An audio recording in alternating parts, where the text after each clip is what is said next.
राज्य सरकारी गट ड चतुर्थ श्रेणी कर्मचारी मध्यवर्ती महासंघाच्या आवाहनानुसार परभणी जिल्ह्यातील वर्ग कारच्या कर्मचाऱ्यांनी पुकारलेला बेमुदत संप दुसऱ्या दिवशीही कायम राहिला। मंगळवारी 21 एप्रिलपासून सुरू झालेल्या या कामबंद आंदोलनामुळे जिल्हा सामान्य रुग्णालयासह उपजिल्हा रुग्णालय, ग्रामीण रुग्णालय आणि स्त्री रुग्णालयांतील आरोग्य सेवांवर मोठा परिणाम झाला आहे। जुनी पेन्शन योजना लागू करणे, कंत्राटी भरती प्रक्रिया बंद करून कायमस्वरूपी नोकरीची हमी देणे आणि किमान वेतनात वाढ करणे यांसारख्या प्रलंबित मागण्यांसाठी हे कर्मचारी रस्त्यावर उतरले आहेत। या संपात चतुर्थ श्रेणी कर्मचाऱ्यांसोबतच कंत्राटी कर्मचारी आणि परिचारिका संघटनाही मोठ्या संख्येने सहभागी झाले आहेत।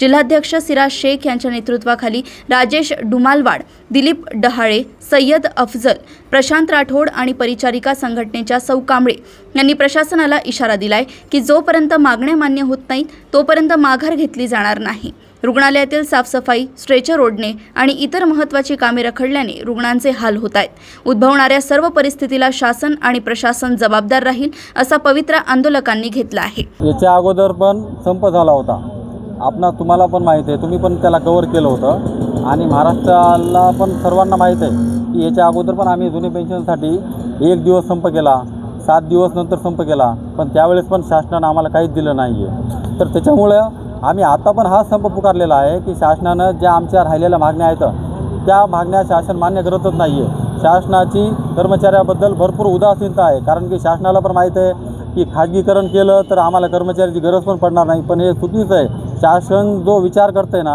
हे चुकीचा विचार करते, कारण की परमनंट कर्मचारी असले तर ते हक्कानं काम करतात, जिम्मेदारीने काम करतात, तसेच कामं कॉन्ट्रॅक्ट बेसचे कर्मचारी करू शकत नाही आहे। तर आमची मागणीच ती आहे की पहिलं तर एक जुनी पेन्शन जशात तशी 1982ची लागू करायला पाहिजे। त्याच्यानंतर जे आता कॉन्ट्रॅक्ट बेसवर जे आता खूप कर्मचारी भरलेत आणि जागा पण रिक्त भरपूर आहेत, मग त्या लोकांना आणि NHMमधल्या पण जागा रिक्त होणार आहेत। तर NHMचे लोक परमनंट झाल्यावर त्या जागा रिक्त होणाऱ्या त्याच्यामध्ये जर कॉन्ट्रॅक्ट बेसच्या रोजंदारीवर कर्मचाऱ्याला जर ॲड केलं तर त्यांचं पण कारण की त्यांनी पण आयुष्य त्यांचं म्हणजे बर्बाद झालेलं आहे ना, त्यांनी पण आता कमी पगारामध्ये काम केलं, मग त्यांना पण नियमित व्हावं, त्यांचं पण हे अधिकार आहे असं आम्हाला वाटतं आहे। आणि त्यांच्यानंतर म्हणजे कॉन्ट्रॅक्ट बेसचे पदं परमनंटने भरायचे आणि त्या कॉन्ट्रॅक्ट बेसच्या लोकांना परमनंट करायचं, हे त्यांच्यासाठी आणि सर्वांसाठी चांगलं पण राहील, कारण त्यांना पण थोडंफार अनुभव आहे।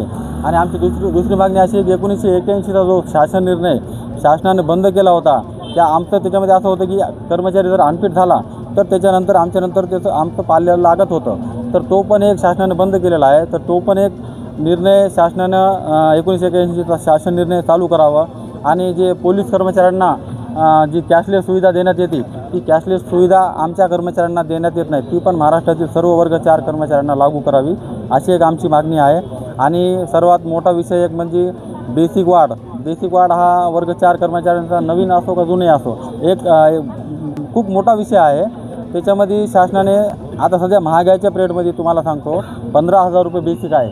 जर नवीन कर्मचारी असो किंवा तो जुनाही कर्मचारी असला तरी त्याचं बेसिक 20 ते 25,000, 26,000, 30,000 पण जातं आहे। मग त्याला DA जर कमी असला तर तो पगार त्याला उदरनिर्वाह करण्यासाठी सुद्धा पुरत नाही आहे। तर तो 15,000चं जर 18,000 बेसिक झालं तर आमच्या कर्मचाऱ्यांचं थोडं चांगलं होईल, त्यांना उदरनिर्वाह करण्यासाठी पाहिजे तेवढी पगार पण मिळेल असं आम्हाला वाटतंय। तर ते पण एक आमचं व्हावं। जर मागण्या पूर्ण नाही झाल्या तर पुढचं होईल तर काय होईल? मागण्या जर पूर्ण नाही झाल्या तर आज आमचा दुसरा दिवस आहे, तर तुम्ही असंच बघाल की रोजचे रोज आमचे अजून कर्मचारी काही संपात जे नसतील ते पण इथून पुढे सहभागी होतील आणि आहे ते पण आम्ही पूर्ण थोडं जे काम चालू आहे ते पण आम्ही पूर्ण बंद करू।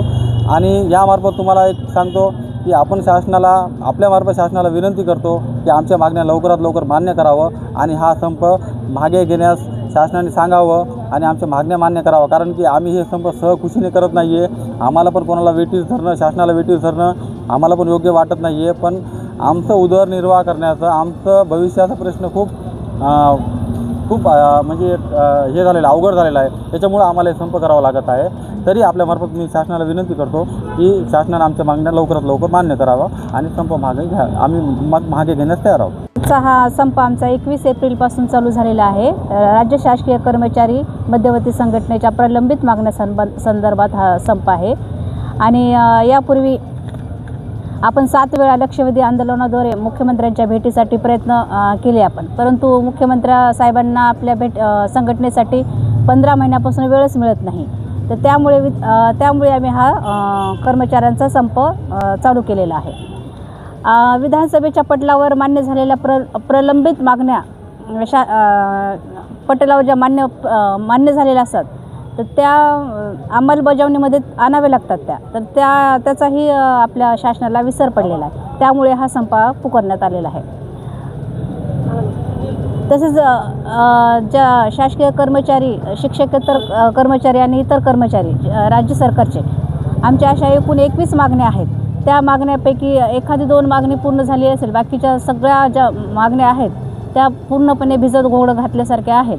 त्यामुळे पूर्ण राज्य सरकारी कर्मचारी हे संतप्त आहेत आणि 21 तारखेपासून आम्ही हा बेमुदत संप पुकारलेला आहे. आरोग्य मदत मॅडम मी बघतो त्यांच्याकडून काय अपेक्षा आहे आणि काय त्यांच्याजवळ आपण आमच्या माध्यमातून काय मांडणार पालकमंत्री? आता आरोग्यमंत्री हे आपल्या जिल्ह्याचेच आहेत, पालकमंत्री हे आपल्या जिल्ह्याचेच आहेत. तर आम्हाला त्यांच्याकडून हीच अपेक्षा आहे की आमच्या ज्या मागण्या आहेत आमच्या आरोग्य मंत्र्यांच्या मार्फत पूर्ण व्हाव्या. परभणी येथून नजीब सिद्दीकी यांची रिपोर्ट.